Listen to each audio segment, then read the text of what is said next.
neste momento, Deus, através desta emissora, leva até você mais um programa de fé, com hinos, orações e uma palavra poderosa a seu favor. Fé para vencer o mundo. Somente crer, somente crer, tudo é possível, somente crer, somente crer, somente crer, tudo é possível, somente crer.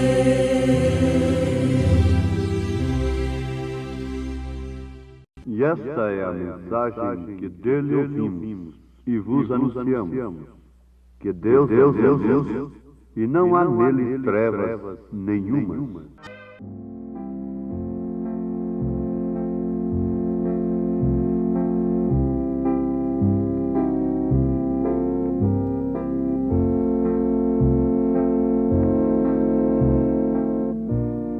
E esta é a mensagem que dele ouvimos e vos anunciamos.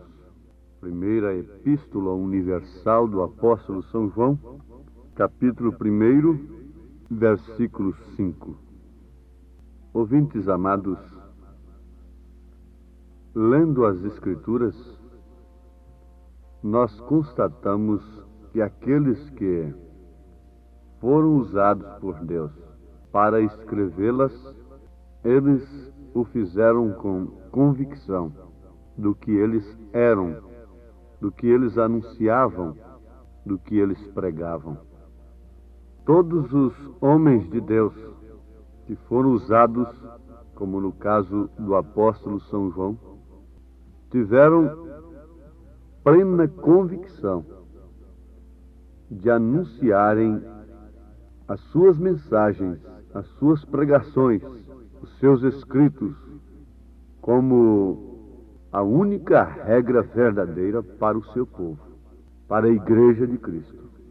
Se nós que julgamos estar dirigindo o povo de Deus, não somos portadores da mesma convicção, algo mal anda com o nosso espírito.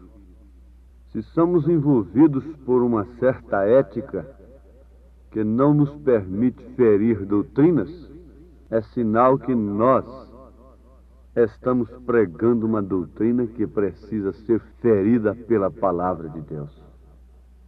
Eles tiveram convicção, e se temos o mesmo espírito deles, também temos convicção de que aquilo que pregamos e anunciamos é a verdade para o povo.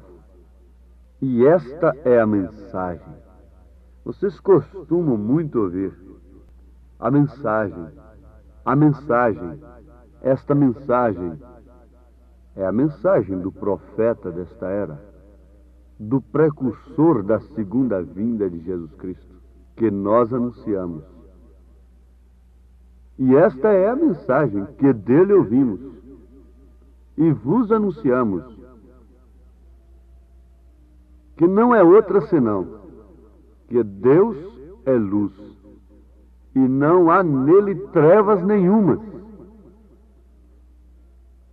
Não há nele mistura alguma, mescla alguma, sombra alguma. E se dissermos que temos comunhão com ele e andamos em trevas, mentimos e não praticamos a verdade. Vocês sabem que eu estou prosseguindo o que João disse. Primeira carta de São João, capítulo 1, versículo 5 e agora versículo 6. Se dissermos que temos comunhão com ele, Se temos uma doutrina, temos um culto, e através daquele culto que temos, da nossa tradição, estamos em comunhão com Ele.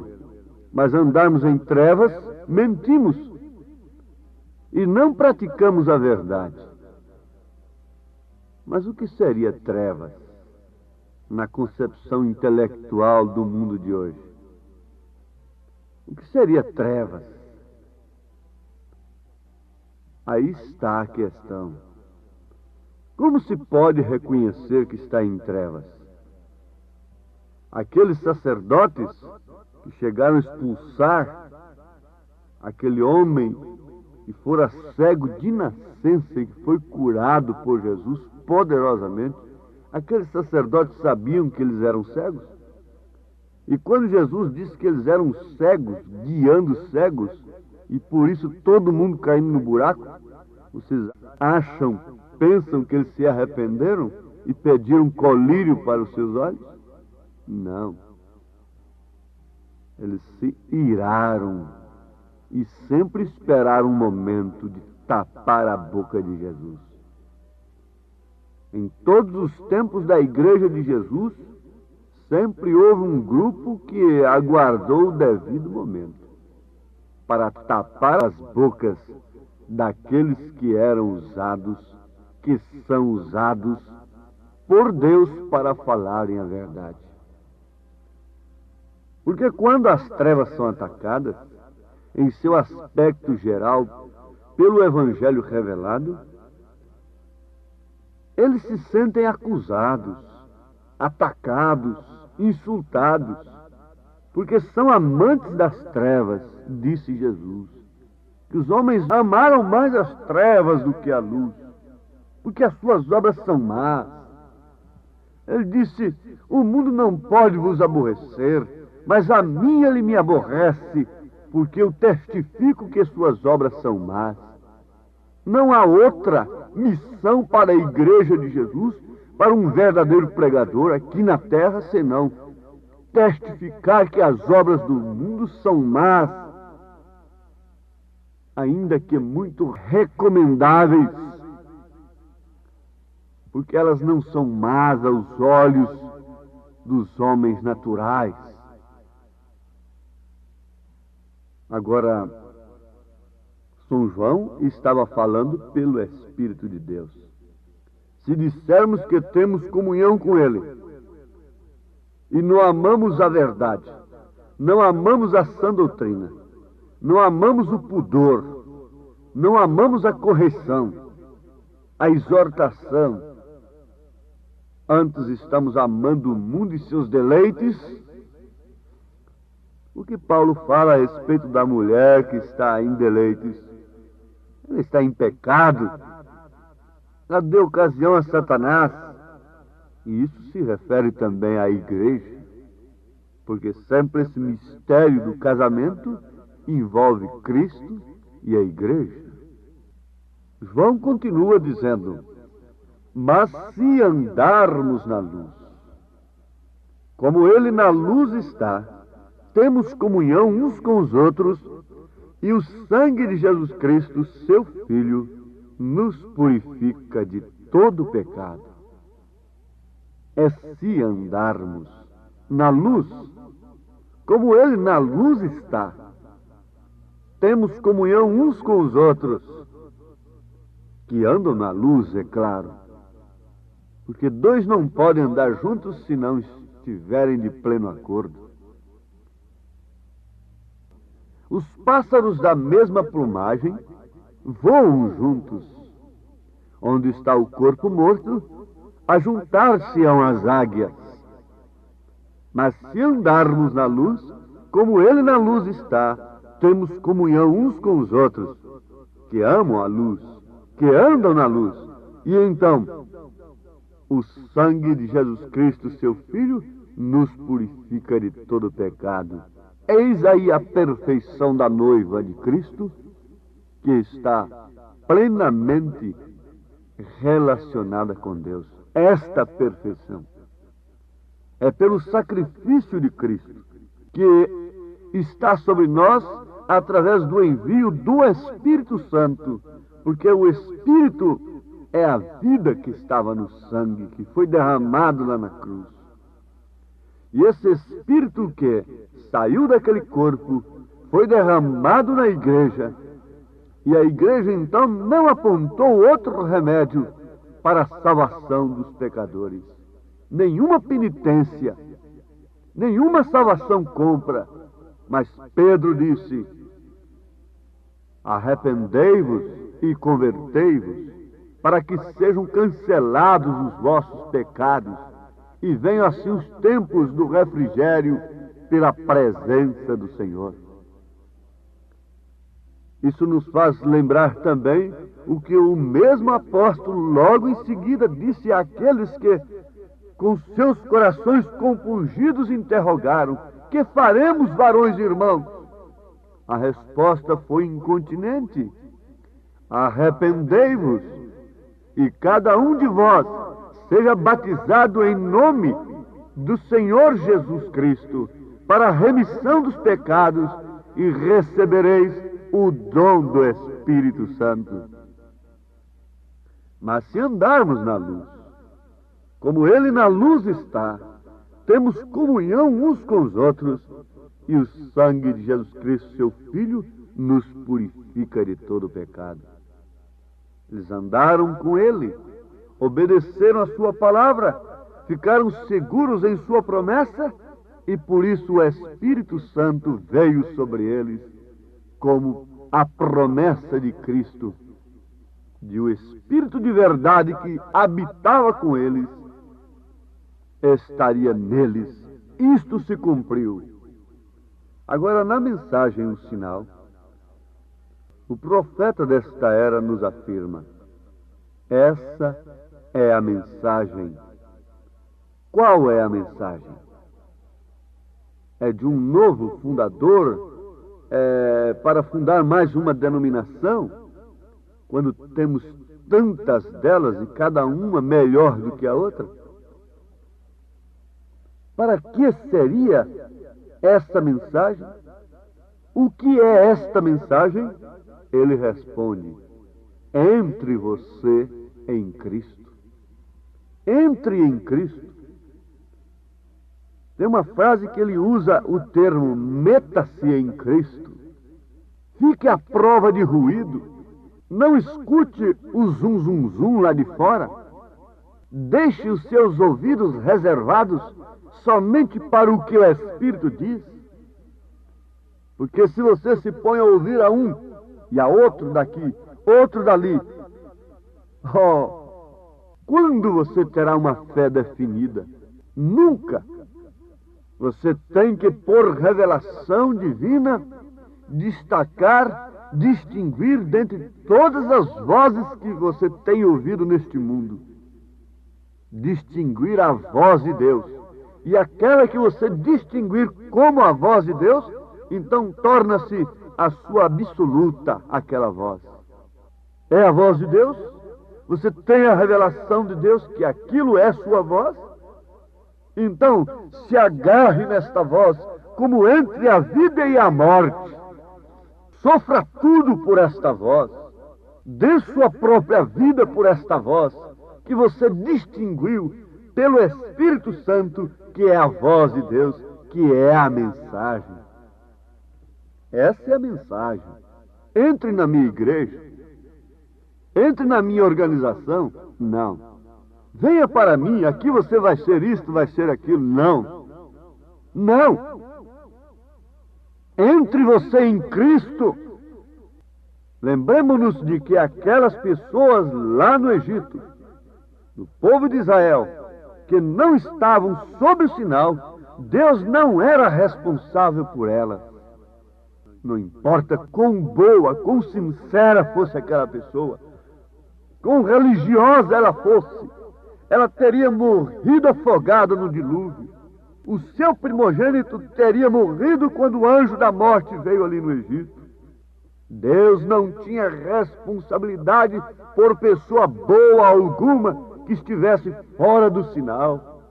E Deus não é responsável hoje por nenhuma pessoa, seja pequeno ou grande, popular ou não, rico ou pobre, livre ou escravo, varão ou fêmea, ele não é responsável por ninguém que não esteja debaixo do pacto do sinal, do Espírito Santo, que não esteja na luz, que não esteja na mensagem. Deus não tem responsabilidade por você, que rejeita a sua palavra e quer viver como bem pensa. Você usufrui das bênçãos naturais de Deus. Você usufrui dos dons que são dados sem arrependimento e pensa que com isso Deus está se agradando de você.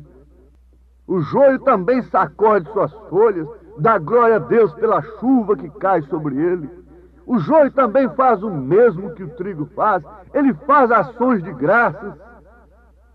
Mas o que está reservado para o joio é fogo. É fogo o que está reservado para esse povo que só quer usufruir das bênçãos de Deus e logo em seguida viver nas trevas do pecado, regidos pela moda do mundo, pelos ditames de Satanás. É fogo. Quanto mais você recebe de Deus, mais condenação você terá. Sim, meus amados, ele não é responsável por ninguém que não esteja debaixo do pacto do sinal. Você diz: mas Senhor, eu fiz isto, eu expulsei demônios e preguei o evangelho, eu levantei multidões, eu tenho testemunhas de cura, eu tenho testemunhas disso e daquilo. Não importa. E ele vos responderá: digo-vos que não sei de onde vós sois. Apartai-vos de mim, vós todos os que praticais a iniquidade. São Mateus, capítulo 7, versículo 22 e 23. Ele unicamente reconhece o sinal. Esse sinal não é um dia da semana. Esse sinal é o Espírito Santo. Um sinal foi dado a Israel depois do dia de sábado. O sinal foi este: é que uma virgem concebeu e deu à luz um filho. E esse filho era a luz do mundo. Esse filho era um sinal para o dia. E aquela geração mais perversa vivia pedindo sinal. Sinal e mais sinal, milagres, mais milagres. Pedindo cura. Mas ele disse: não será dado um outro sinal para esta geração mais perversa, senão o sinal de Jonas. E o que quer dizer o sinal de Jonas? É o sinal da ressurreição, é o sinal da vida. Esse é o sinal para a noiva nesses dias. Vem um espírito fazendo pressão para fazermos milagres poderosos, para abafarmos os falsos profetas que têm surgido dentro da própria mensagem, porque se ela não fosse verdadeira, ela não podia ter falsificação, personificação, imitações. É justamente uma nota verdadeira que pode ser imitada, pode ser personificada, falsificada, mas Cristo continua sendo o mesmo. A mensagem sempre é a mesma, que dele recebemos, que dele ouvimos e anunciamos, que Deus é luz. E ele não mudou, ele não se modernizou. Entre aspas. Ele nunca reconhece outra coisa a não ser o seu sinal. A ressurreição tem que estar em você. A ressurreição é o Espírito de Cristo, que não pode ser retido por paredes dogmáticas, por sepulcros de credos e dogmas, nem tampouco pela sepultura. O Espírito de Deus não pôde ficar dentro da sepultura e não deixou seu corpo se corromper. No terceiro dia ele se levantou. Oh, desperta tu que dormes, levanta-te de entre os mortos e Cristo te esclarecerá. Entre na luz. Você pode conhecer os meus pecados, mas se eu estou na luz, o sangue de Jesus Cristo, seu Filho, nos purifica de todo pecado. Por isso eu quero sempre estar orando aos pés de Cristo. Quando Cristo lá nas nuvens, no céu aparecer. Oh, que